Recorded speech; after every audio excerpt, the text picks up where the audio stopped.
আমার পুষি চিকেন সিদ্ধ খাচ্ছে, ওকে আবার ছোট ছোট কটকা করে দিতে হবে, বড় খেতে পারবে না। তাই তো পুষিও আনো।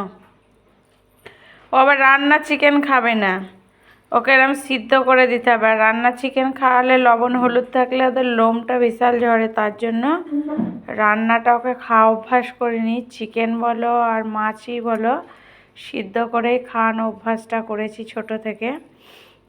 আর ডিম সিদ্ধ করে দিলেও ওই সাদা ভাগটা দেওয়া হয়, ডিমের কুসুমটা দেওয়া হয় না কো, ওটা খাওয়াই না আমি। ওই তিনটে জিনিস খাওয়া ওকে ছোটো থেকেই শিখিয়েছি। ও চিকেনটা আর তোমার মাছটা বেশি পছন্দ করে। মাছটা যেহেতু ও একটা গোটা পিস খেয়ে নেয় মাছ, আর চিকেনটা অল্প ছোটো পিস খায়, বেশি দিলে খেতে চায় না চিকেনটা। খেয়ে নাও।